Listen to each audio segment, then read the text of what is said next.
Welcome to the SMT. It's good to have you finally on. I know I spoke to you many years ago, actually. I think I must have messaged you to say, come on, because I would always see this girl playing a Dhol and being proud that she's a girl playing a Dhol. And here you are now on the SMT. So welcome. How are you? Finally, Sat. Hi, I'm good. I'm a bit tired from the gig season. I say it's gig season, it's only been a week, but yeah, it's been good. Yeah. So I've seen you've been doing a few gigs lately. So you're dismissing COVID and just going for it and saying, look, we're ready. If you want to book us, we're ready. We're very careful of what we do, and the demand's there, so why not? I was trying to do something where over the years, it's been about 25 years now, about 30 years, but I was trying to develop a culture where women could feel comfortable in asking another woman in the industry how to get onto that stepping stone ladder. I had nobody. Yeah. Not saying play the violins and feel sorry for me, but I always had my father, you know, my cousin brothers, chachi them one day. It was all male. But I had no kind of female role model. That's what I struggled with, really. Yeah. I can tell that, and especially, I mean, when did you start? I mean, even now in 2021, it's difficult, right, for women to get involved in these kind of things. I don't think it's that bad now, sir. I think everybody is in the music industry. Everyone's singing. Everybody's learning how to DJ. Everybody wants to play the Dhol. Everybody wants to learn piano. I think music isn't any boundary. It's just that in the Bhangra culture industry, it makes life difficult. In the mainstream culture, it's not frowned upon. You don't have a label. You're not looked up and down. You don't get the comments. But in our own culture and industry, in the 30 years that I've been doing it, and I start, you know, I'm only a little girl. I was only 12, 13 when I was like, I want to be a rock star, man. You know, put the band around my head like my dad. I had a shiny jacket, and he used to be just on the road. I was like, wow, I want to do that. Why can't I do that? And everyone's like, no. I was like, what? Why? Oh, because you're a girl. That's why. Yeah. And that, I was like, you think that's going to stop me? Yeah. So and it didn't. No, obviously it didn't. And obviously you're super independent woman. And when you was 13, you were saying when you first thought, you know, I want to be a rock star, I want to be like my dad, I want to do what my dad does. And obviously in your mind at the time, you wasn't thinking, I can't do this because I'm a girl. I want to do this, right? And so how did you carry on doing it? When your dad, obviously, could you just explain who your dad is for people that maybe don't know, listening, so they get a better idea of what we're talking about? Because I know who he is. Dad's like the Punjabi Elvis, you know. He's still got the same sideburns, the muchan, he's got the cap. He started his music career in 1964. He's one of the first Bhangra bands to start Punjabi music in the UK. And for them, it was bringing people together from when people were coming from India to the UK and going into the foundries and working in the coal mines. And he was bringing people together with his music. And he started that in India and he brought it into the UK. And the group's name's Pachangi Group. My dad's name's Belbia. And I think for him, it wasn't about being a artist. It was more about the culture and doing it for the culture. And he's still singing after 58 years, the same music, the same style, the same projection of why he started. And that's what I fell in love with.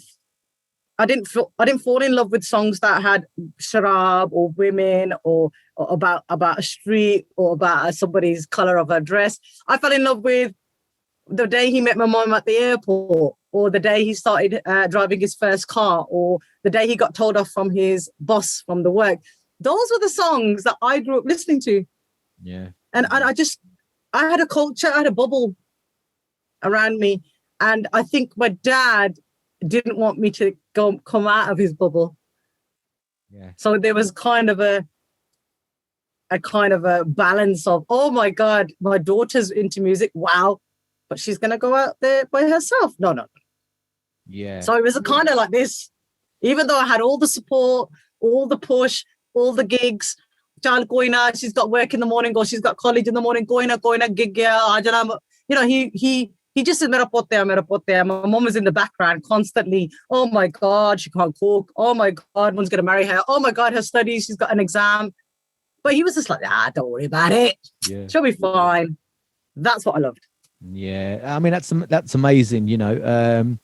I mean, being so young, when did you kind of first realize like your dad was kind of like a Clark Kent, really? So in the day he's working, but you know, in the evenings he's on stage and he's slightly different from the other average dads, you know, like me. You know, I'm just a normal guy. But your dad was on stage, and obviously Bajungi are household name.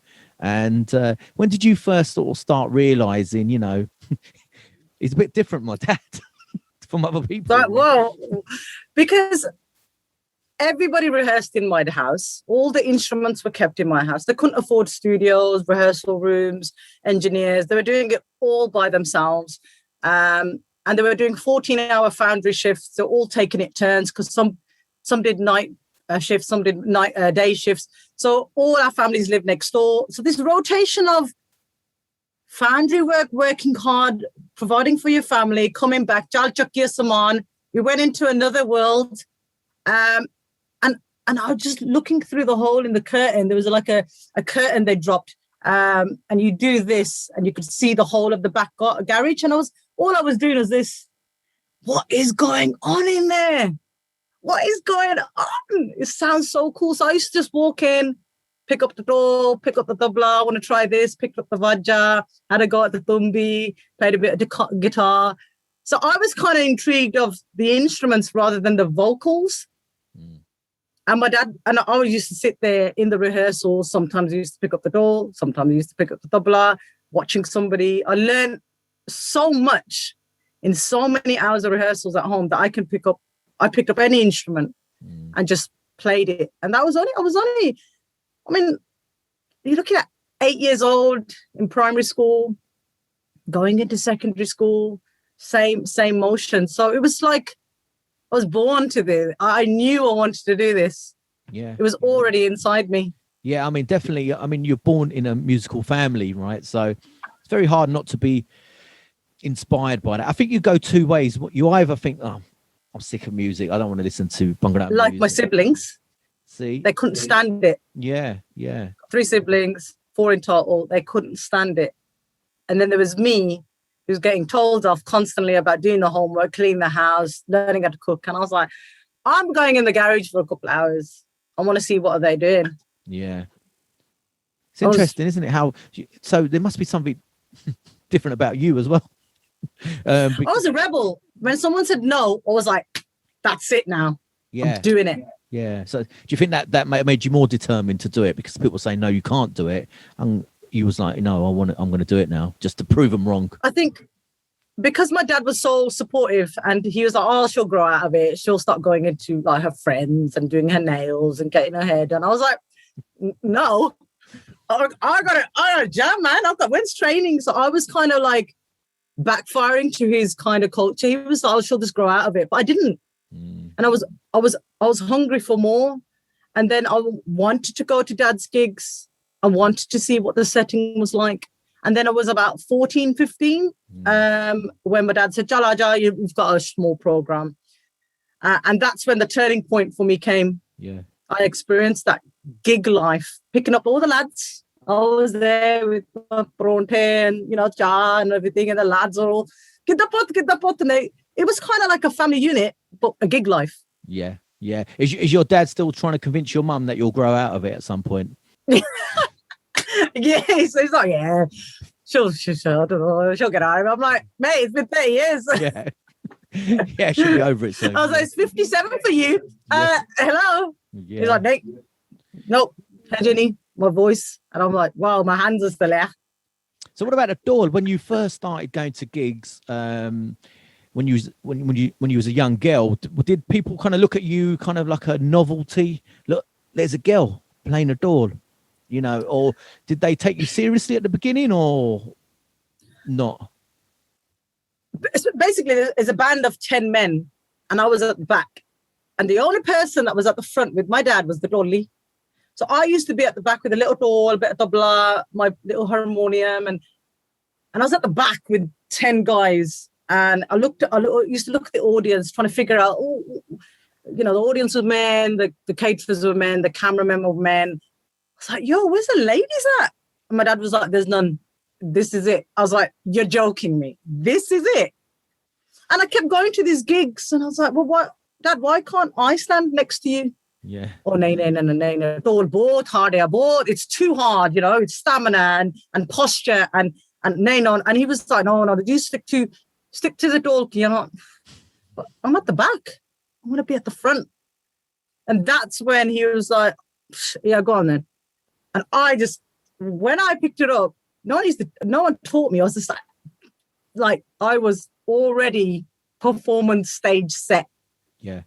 Yeah. And I think my dad was like a bit shocked. He was like, okay, you're free tomorrow. I'm like, yeah, let's go.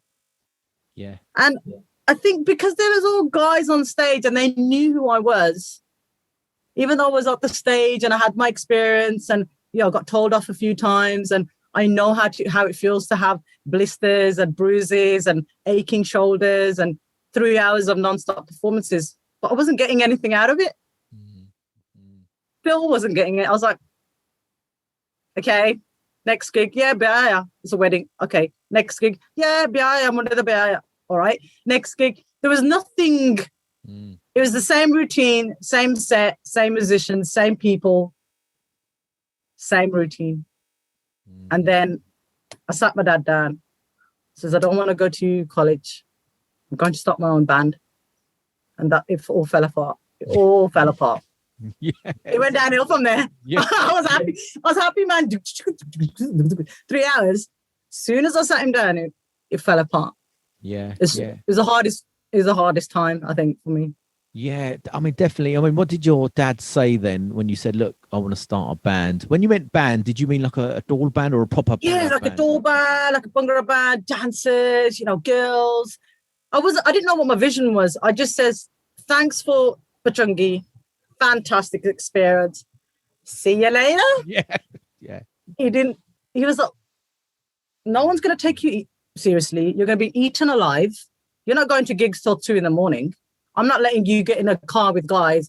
Everything was done. And I was like, but you do it. He goes, Saturday, Monday, they are boys. I was like, well, I'll make a girls team. Then would he let me go? And he was like, no, you're not over my dead body. You are going to cancel college for music. You are going into work. You're going to get a career.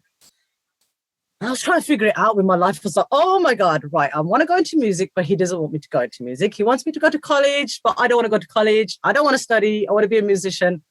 My life was falling apart.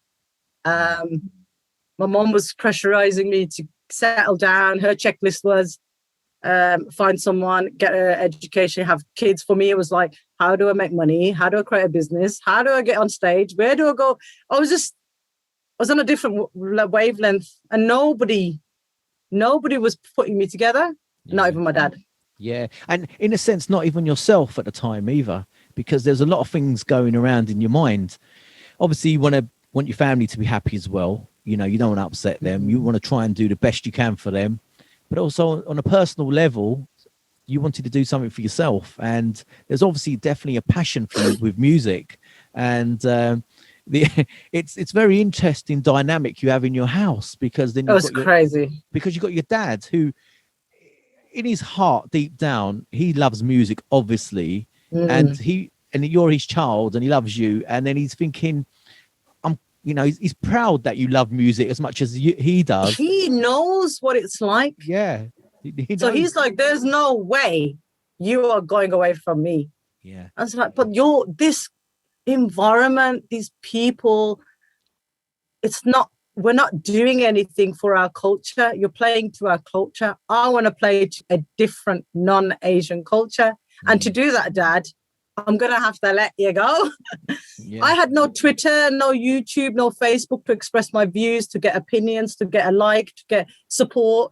do a podcast. I had nothing. I didn't even have a mobile phone. I used to sneak out on the bus in the morning, drop the doll off to my mate's house, go around the corner, pick up the doll, and then go to my daytime gigs.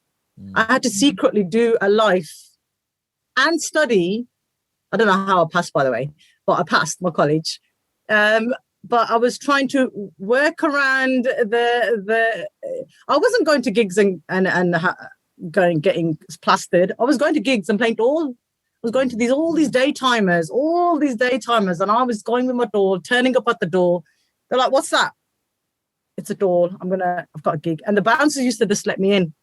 But on stage, they're like, "We didn't book a dolly." I was like, "Oh, it's all right. I'll just play. I don't really want the money." I was getting the daytimers. I got well known. I was like, I like this. I like this life. And I was doing it secretly. Yeah. Wow. And I don't know how I passed my college. That I passed though. You passed. I passed my exams. Well done. Yeah, I was like, oh, okay. What do I do now? So I was trying to figure out, I was 17, 18. I was trying to figure out what career gives me a 3-month break from work, because obviously the gig season was coming and the melee were coming. And the only career was teaching. Genius. So you're a genius. So I was like, I took out a 10 grand loan. I can't remember how much it was.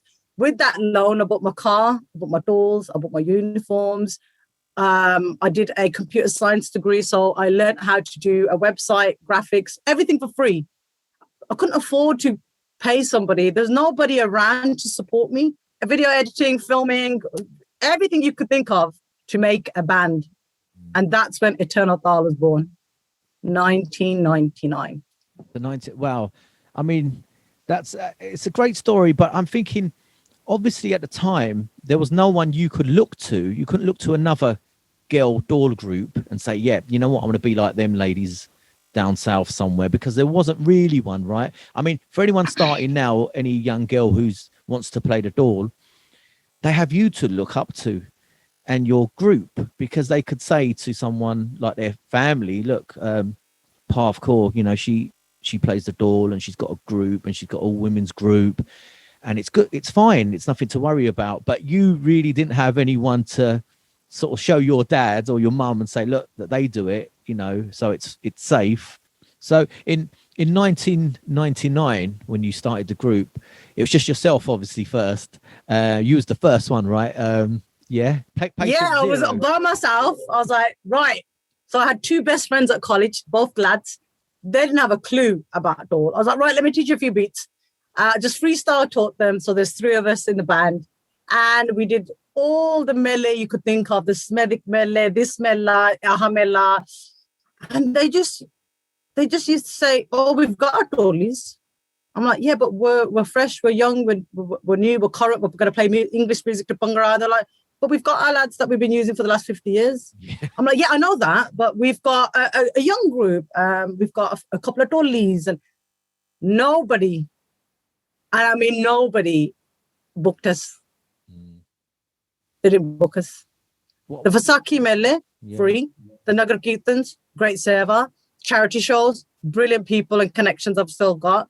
I learned so much in the gig life, but nobody was booking us because the overshadowing of the other lads was too much for what I was trying to do. They're like, nah, we're here. You don't need to be here. We don't need your group. We've got this group. So I was right, plan B, lads. There's 2 of them. What's next? Got to start classes. We've got to get more members. We've got to overtake with the power of the number. I can't do it myself. There was a few girls that were dodging then, but they played for a couple of weeks and went. Yeah. Played for a couple of months, had a few shows that went. I wasn't that chick. I didn't want to put videos on YouTube. Everybody was like, YouTube, man, Parv, man, YouTube. I was like, I ain't got time for YouTube. Yeah. I need to get gigs. And they were like, oh, but you can get viral. This girl went viral. This person, I don't care. I didn't go down that route. I didn't want to make it the Parv show. How do I make it about Eternal Taal Army? And then I printed out flyers. I gave them out by hand around the area. The group started to go from 3, 5. So I started to teach every week. The group started to get bigger. people started to notice us around the area. And then after 10 years, Wow. 2009 was our breakthrough. Wow. It's 10 years of graft. So for anyone listening, you know, it's not an overnight thing. You know, when you want to do something in life, you can't just think, you know, because I think we live in a world where things go viral, right? So people see videos and think, you know, I want to make a video, I'm going to go viral, so I'm an overnight success. But then really what they don't understand is the next day there'll be another viral video and you'll be forgotten about. But so you've been grafting this out for 10 years. That's amazing. So what was the sort of breakthrough? You said the breakthrough point for you. Because I know you've done some spectacular gigs, by the way. I know where you've played, but what was the point where you thought, yeah? So focused on training the mixed team and training, I kind of lost sight of where wanted Eternal Taal to go. And just by luck, we were at a non-Asian. Most of our events were starting to become school workshops, English festivals, festivals where we were teaching the audience Bhangra. And then somebody was in the audience. We had a gig in Eden Project, Cornwall, and somebody from Glastonbury was there. And then I just fainted. I literally was on the floor because 10 years before that, I was saying to my dad, when I was watching it on TV, I was like, Dad, one day I'll be there. And he was laughing his head off. He was, no Bhangra group has been there, laughing his head off. I was like, I will get to Glastonbury. And God landed one of the managers in the crowd, and we had Glastonbury. From them, we got the Graham Norton show. BBC contacted us, and the gigs just went from Smethwick to Birmingham to Glasgow, Scotland, down south to Wales, Ireland. And then it went to all of Europe, and then it kind of just over that 10-year period to 2000 where are we now? 2009 to like 2018, 17 were just international. And the gigs just went from 0 to 1,000 within that 10-year period. Yeah. And I didn't have time to blog and viralize and make videos and get onto social media, trying to punch all these people that was constantly on our journey, throwing the stones, kicking us down. I was like, you carry on, man. If I don't get your gig, I'll just get that gig. If I don't get your wedding, I'll get that wedding. And I just went bang, bang, bang, carried on. Yeah. I mean, and I'm here talking to Sat. Yeah, now congratulations, you made it here. Made it, man. I made it. Yeah. I'm trying to get onto your show for so long.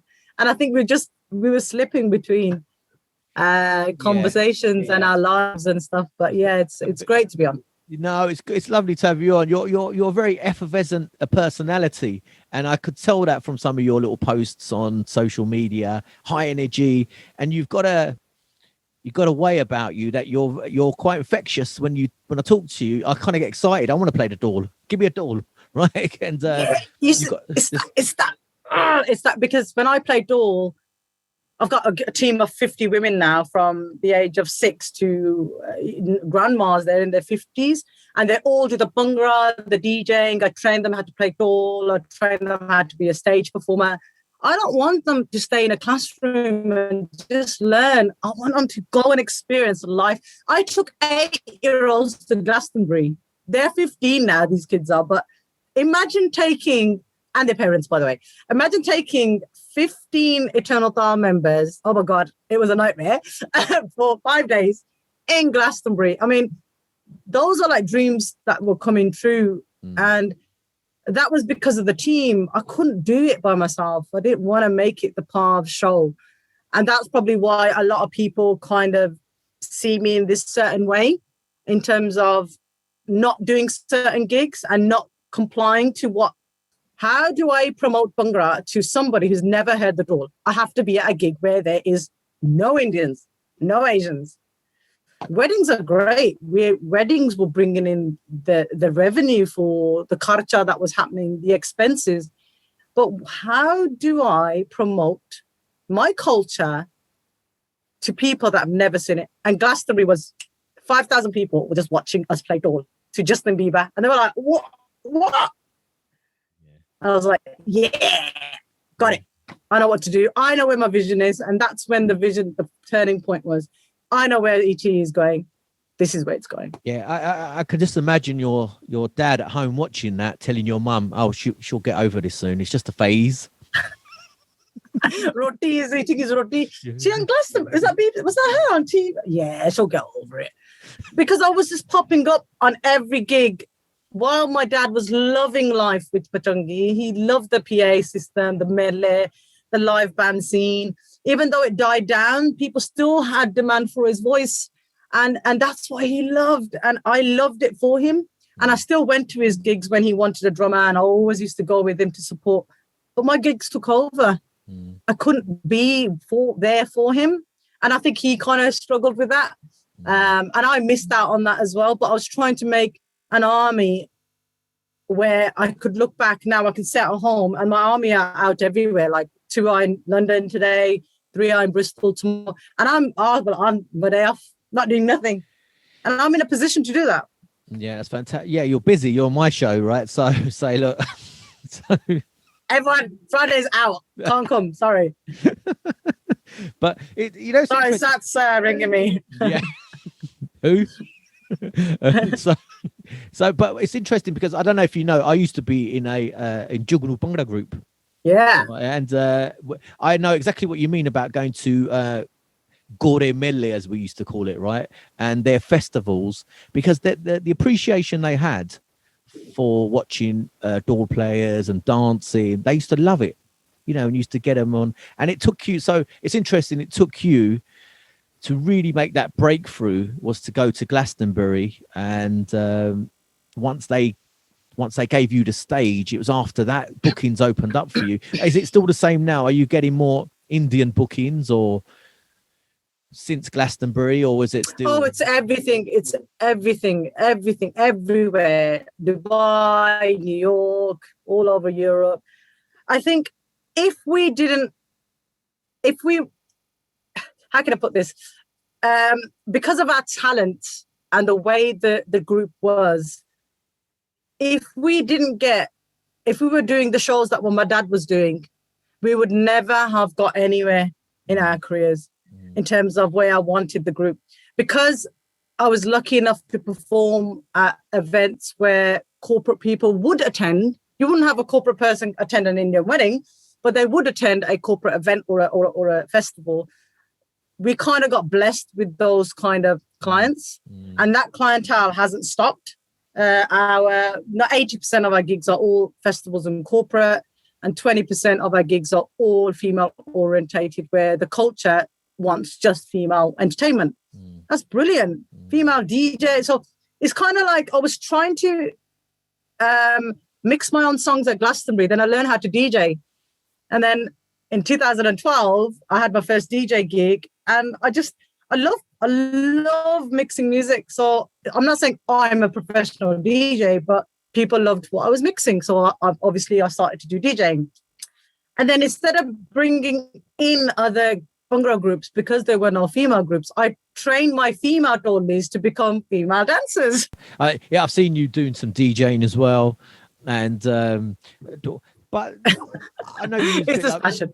Yeah, and you're a bit like, I'm not really a DJ. But to be honest, look, I've got 2 young girls, and it's good. For me, it's good to show them, look, you don't need to put limited beliefs on yourself that you can't do this. Oh, I can't do that. But it's to show them, look, you have to try things in life, and be confident, because people always knock you down doing something, always, no matter what you're doing in life. But you've got, like, for yourself, you've got the confidence to try it and to do it and say, look, people like my mixes, I'm going to do DJing. I'm going to add DJing to my set. You not forced, but you suggested to your team that they learn how to dance as well. So. Oh my God, that meeting was hilarious. But because I wasn't posting the approval on social media, there was nobody saying that you lot are absolutely rubbish. You guys can't even, you girls, you can't even, we were getting them face to face. We were getting that backlash, bang on. When I used to walk on a stage for a wedding and the DJ used to go, yo, I'm hi, I'm the door player. And they was like, you're the door player. Yeah, what time's it set? They're running late. I used to get all of everything. But when I played, they used to come over and shake my hand afterwards. Why do you need to make the assumption, Bella? Don't. Why do I have to prove myself by playing the door? I had no social media, so they didn't know who I was. They're like, oh, you're not that girl from YouTube. No, I'm not. I'm here to do my job and get my money and go home. Can we do our job, please? So I was too professional. I had my blink, you know, the Kore at the weddings, and they just do this. I just had that on. And they were like, what's their problem, man? I was like, I just want to do my job. So I was like, bang. And I think people were like, God, she's a bit like, because I'm there to do my job. Don't give it to me if you can't take it.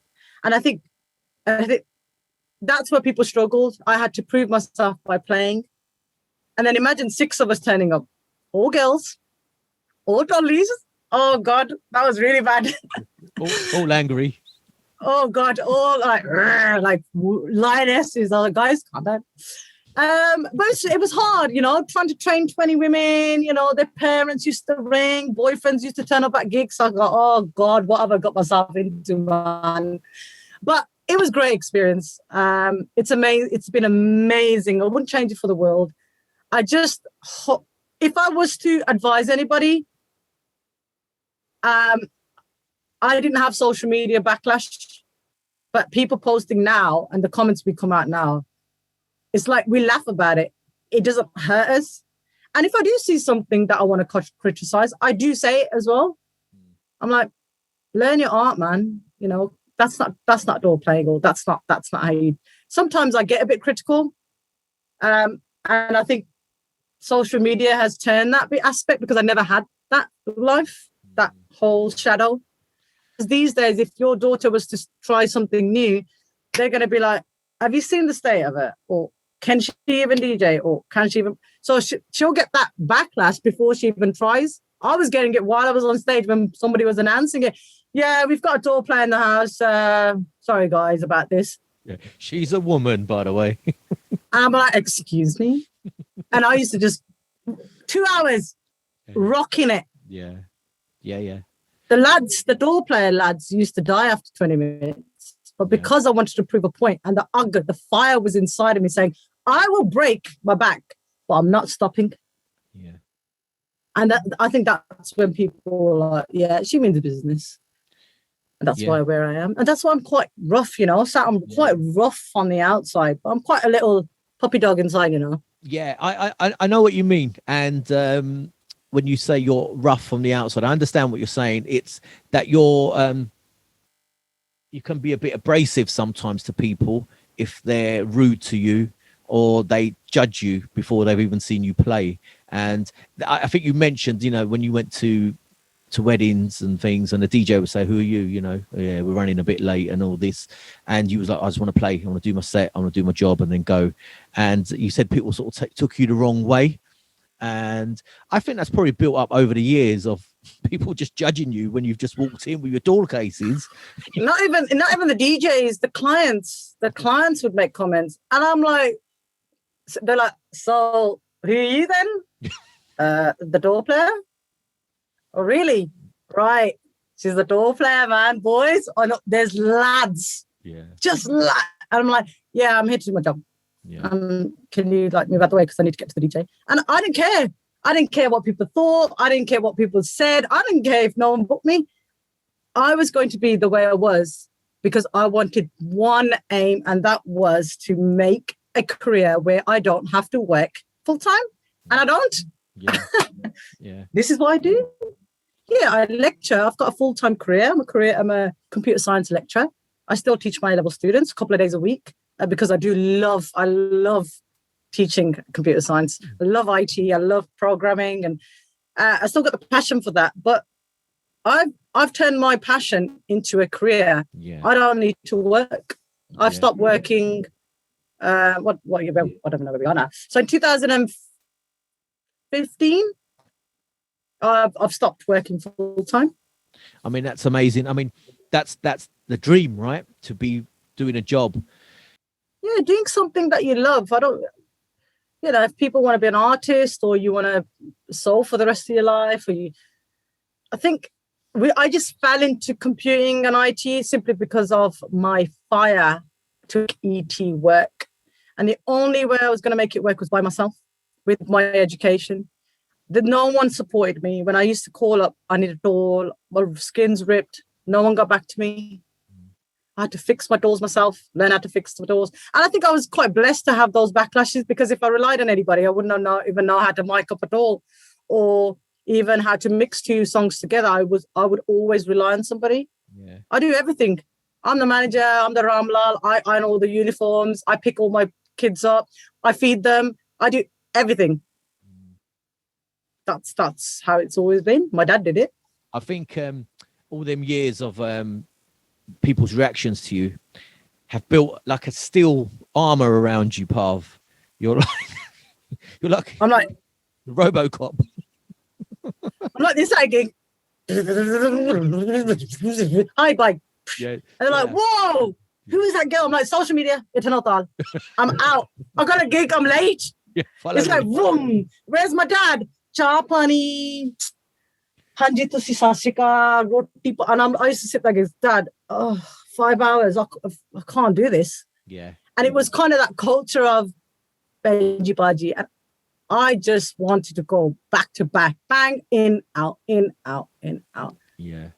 It was a different culture then, because when I was in Bernade Munde, the PDM, and at the band, I remember when Uncle used to see someone, we used to play at a wedding, and he used to either have a restadar there or a friend that he knew, and we was like, oh God, Uncle knows someone at the wedding. And because we knew it was going to be a long wedding, right? Because once the gig had finished, he would stay longer to have a few drinks and whatnot. But because I had a female team sat, it was really hard to control. So I had to put contracts together. It was actually and people might think this is the most ridiculous idea, and a lot of people slated it on social media. But if you want to be part of ET, these are the conditions. You can't drink. You turn up, you go straight home with the team, back with the team. No one's bringing nobody from outside, no relations to come and turn up and have a free party, because that was what was happening. Mm-hmm. I was going to a gig and my team members would bring their friends and brothers and cousins at the wedding parties or festivals, and they used to get drunk, and the guys used to mingle with the girls, and the girl door players used to go out with the guy door. And I was like, oh my God, what is happening? I couldn't comprehend. I couldn't I couldn't differentiate between friendship and business. And that's where it went wrong, Sat. Mm. We were so comfortable. We used to eat together. They also used to sleep at a hotel. We also used to get apartments. We used to gig together. We used to be on road together. It became an environment where I couldn't keep it business. So when I did say, yo, guys, don't drink at gigs, man. They just thought, oh, chill out, man. It's a party. And I'd be like, the clients, it's a corporate client, guy. We're at the BBC. Come on. So it started to go a bit, And then I had to put it in writing. If you break this contract, I'll take you to court. Yeah. I think since then, yeah, touch wood, everything's been perfect. Yeah, I think if I was in your group, we would have gone to court. And I'm like, Sal, where are you? You're 3 hours late. Chill out, Parv. Chill out. It's a party, man. Oh, man. Everyone's late at our wedding. It's the BBC. We're live on Channel 4. Hello? So it's kind of like nobody took it seriously, whereas I was trying to be serious, but they were like, it's a Dhol team, man. Like, seriously. And that's where the backlash was coming. And I was like, it's not just a Dhol group. It's about professionalism. It's about being on top. And I was kind of like, and then I realized these are kids. Yeah. These are kids. They don't know what a business is. They're like, yeah, I'm playing Dhol, man. Going Glastonbury. They didn't know the seriousness of it. And I was losing my track with all the gigs. Yeah. I was going to so many gigs. I was losing track of the team. Yeah. So the team started to fall apart. Yeah. I think as a parent, I would be more comfortable my kids going somewhere and joining a team where they did have a contract that said, look, you're coming with us, you go home with us, you don't drink, no, you don't no external, X, Y, and Z boy along with you. This is how much you're getting paid. If you forget your uniform, this is the consequences. If you don't turn up, this is the consequences. So it was kind of like a written contract for everybody that wanted to perform. If you didn't want to perform and you just wanted to have the love of music and just play Dhol for classes, fine. No one used to sign the contract. But in terms of the conditions, if you wanted to become a stage performer and perform at Glastonbury and abroad, you have to go by the rules. And when I introduced that when it went all out crazy after Glastonbury, I think it was 2011-ish, 12-ish, I was like, oh God. Then I introduced contracts. Yeah. That's 10 years ago. Touch wood, never had issue. No, and it seems to I've never had an issue. Yeah, it seems to have worked well for you. And, I think if I joined your group, I'll definitely be on best behaviour path. Best behaviour. I'll be, obviously love. I love the music side. I know. They're like, whoa, I can't. Bob's not gonna let us breathe if I make a mistake. Oh no. But I think my girls are quite older, and they've all got careers in law, accounts, teachers, nurses. I've got doctors in my team, and they already know that professional side of being a professional. So it makes life easier for me. So my performers are not young no more. Back in the day, because I was so desperate to get performers, I used to take 8-year-olds and 10-year-olds to massive gigs. But now you have to be 18. What, to go to a gig? Yeah. And obviously to go to like abroad or big gigs. Yeah. Because otherwise you're kind of babysitting kids, literally kids, right? Well, their parents would go as well, right, with you? Or yes, and then it was kind of like a kitty party. I'd write them on a Alton Towers trip, and it used to get really difficult for me to do my job. Then I thought, right, we need to turn it around. Then we had a business meeting 10 years ago with one of my members who's still here after 10 years, Sangeeta and Maria, and we all sat down and we just put a new strategy together. And I think we just do that every so often now. Girls, what do you think of this? Girls, what do you think of this? And they're the ones that are Parv, man, you're TikTok, man. I'm like, oh, guys, please. And I think the youngsters are really into the social media. I'm not. I'm not, believe it or not. I'm not into social media at all. I love doing these. I love talking to people. I love recording them. But my God, do I hate promoting them and putting them on. I just hate all that business, right? And I had a few people on there who are a lot younger than me saying, you got to get on TikTok. I was like, fuck, I don't want to go on TikTok. Another one, right? And but it's tempting, isn't it, to go on there? Because I've seen a couple of your posts that you shared, and the reach is a lot better than, say, Facebook. And I mean, if I put a Dhol video on YouTube tomorrow, I'd get a couple of hundred. I put a Dhol video up of how to play Dhol. I think it was lesson 1. And it's got 1 million hits. I'm like, yeah, great. Fantastic. Dhol's gone to 1 million people. That's what I wanted. But it didn't bring me any gigs. Yes. I want the gigs. Yeah. Get me the gigs. Get my students on stage. They've been training so hard in COVID. Get me the gigs. And now we're just back to back, performing anywhere, everywhere, taking all the team. I split the team up in different sections so everybody gets that experience. People who don't want to go don't need to go. If you want to go to all of them, they go to all of them. So you see a set number of specific women that go with us.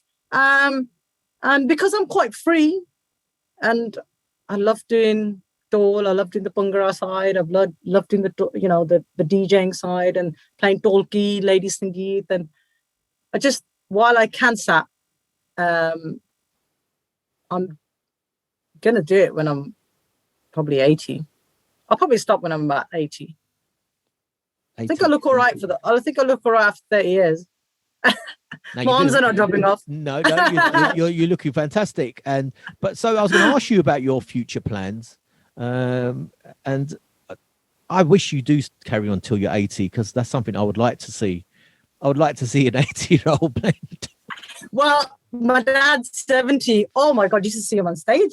I just think that my dad, he's same voice, same passion, same charisma. He released 9 songs in the pandemic. I'm like, you are a G. I want to be like you. And I am. And he never said, oh, Parv, calm down, love. He's just like, when's the next gig? Like, free? I'm like, I'm not free, Dad. I'm here in Bristol. What you want? What you want? It's all made social media card there. Please, can you sort my Facebook out? And we have a good banter when we get together. I'm like, quick, Dad, let me check it out. So I do all his like social media stuff, and he gets quite a lot of English, like non-Asian gigs. So he loves that side of me, but he never says, yo, can you like pipe down a little? Like, he's just like, oh, he's really interested in what I do and stuff. So criticizes, which is great. Yeah. Oh, you need a bit of that in life. And so has he ever sat down with you and said, look, after the success of Glastonbury and you've got a successful group, as you said, but you've done fantastic, or is he proper Punjabi dad who just never says that? Proper Punjabi hardcore. Where are you tomorrow? Okay, fantastic. Kalu free? No, Dad, sorry, I'm not. Nah, he's always taught me never ever be too excited and never ever be too sad. He's always been like this, and he's struggled. I think he lost his brother. The 2 brothers that first sang in 1964 passed away about 10 years ago. That was a major downfall in his life. He kind of lost his interest in music, and social media got him back up because he was getting the recognition from people around the world, and that brought him up a bit. We started his social media following years ago, and I'm glad he came back. He was broken after Taya passed away, and so were we, to be honest. We were just, it was a sad moment, but it never brought him down. And I think I've had episodes in life where I felt, I'm done now. That's it. I don't want to do this anymore. But then there's a voice that says, Parv, you got a gig tomorrow. Get up. I'm like, all right. God, I can check my emails. Where am I going? So it just comes back to me, I was going to ask you, do you ever have down days, or are you always this energetic? I have to be sat. If I'm not, I'd stay in bed. Like I have specific times in the week where I do nothing. I don't check my phone. I just spend time with my family. And then there's other times where I'm just like, oh, do I really want to do this? But then my students are like, hi, Parv, just finding out about gigs. And I'm like, oh, yeah, sure. Training is tomorrow. And then it brings me back to life. I'm like, I know why I'm doing it. I'm doing it for them. And my future kid. Yeah. And you do know that you're going to be leaving a legacy behind, all this work that you're doing, all this hard work. It's hard to sometimes look at that when you're in it, when you're doing it, but you're going to leave, like for your child. You said you had a child, right? So for your my daughter, the legacy you're going to leave behind. Because I sometimes do these shows, right? Because a bit like you, my mum doesn't really know what the hell I'm doing, and no, my mum still. She still thinks you're going to give up soon. And because I've got a checklist now. Married, I've got a child. It's like, so what are you doing? I'm like, what do you mean what I'm doing? I go to the gig. Mum, you got to babysit. I got to go. She's like, but what are you doing? I'm like, well, I got a gig, and she still can't comprehend why I need to do it. I've got my checklist, but I haven't. I've got loads to do yet. I've got to make a plan. I've got to go this place. I haven't been to Japan. I haven't performed in India. I've got like goals, but she struggles to understand that concept. Yeah, different generation, Parv. Well, try explaining to your mum what a podcast is. That was a bloody nightmare, right? She still don't know what the hell. But I kind of do it because I want to leave something, for my kids to look at and think, you could, because I'm a bit like you. I just created this on a dining room table, basically. That's how I started, right? And to say, look, you don't have to rely on other people. If you get a no from someone, that doesn't mean the end of it. You could do it yourself, and the technology's out there. We've got social media to put your message out there and to inspire them. Don't rely on other people, because more than likely they're going to try and stop you or be negative. And so you should rely on yourself your own strength. And I think someone like you's a great, fantastic role model. And I would say, look, if you want to do something, look at this lady. She's doing this. She's doing gigs. Her mum still thinks she's going to give up soon, but she's not. She's doing, you know. Oh God, the conversations with her, it's unreal. Yeah, I can imagine. No, I just think you're very inspiring, and actually, even virtually talking to you now, you're a very inspiring person. I can see why you're in control of a group, and because it's hard to inspire a group and to keep them motivated at all times. Obviously, for you, it's slightly easier because it's your group and you're pushing it. But to get a group involved and to have a similar goal, I mean, that's a difficult task to do. So kudos to you, definitely, for doing that. Especially when it's women. Well, I can't say that, but you can. So very tough, very tough. Lads are easy, man. I would used to go to Pachungi, and they used to be half dressed in the hallway. Within 30 seconds, they were out with their uniforms on. My God, when I pick up my girls, I'm just like, guys, come on. And they're like, oh, Parv, I'm gonna straight my hair. Oh. And it's nice. But I'm like, I miss the Pachungi days. Yeah. It was like in a flash, the lads were getting changed, like they just to be ready. It's a journey where I couldn't believe that I would actually be here after so much of no support. I can't actually believe, honest. I didn't think you'd actually get this far, ever. Yeah. And here you are, like we said on my show. I can't believe it. I can't believe it. I literally can't believe it. I think they hit the penny dropped when I was going abroad and I was doing what my dad was doing, and I was on the BBC and I was on TV and stuff like that. I was like, and my team, all the girls are like, oh my God, I'm going to show my dad. Oh my God, I'm going to show my boyfriend. And they're all on social media going crazy. And I used to sit there and just, yeah. Parv, we're coming towards the end. It's been fantastic. The internet's held up. I'm quite surprised. We've done well. And we could talk for hours. I've got so many stories. I can tell, and you'll have to definitely come back on, and we'll have to we'll definitely do a catch up, and hopefully at some point we'll do a face-to-face one. That'd be wicked. That'd be better, right? And then we can film it, and the sound will be perfect. And definitely bring the trampoline as well, and a Drake song. Yeah, I'm more than up for a bit of trampolining exercise, and after the interview. But it's been fantastic to have you on. But before you go, where can people catch you on your social media? What's your TikTok account? Oh God, stop. I've got so many. Eternal Taal is the base of where things are connected to. So where we go, what we do, the classes, how to train if you want to become a performer. We do online classes as well. My one is female Dhol player. So mine is more personal about what I do on a daily basis. But the base and the team, everything to do with Eternal Taal and our website, eternaltaal.com. Fantastic. Online and TikTok. I'll put links, obviously, to all your social media accounts so people can follow you there. But look, Parv, it's been a real pleasure.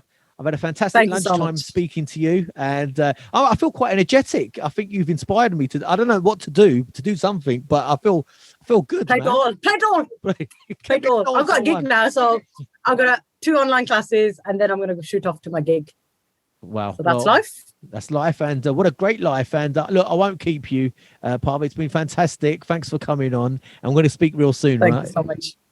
Take care, sir. Thank you so much.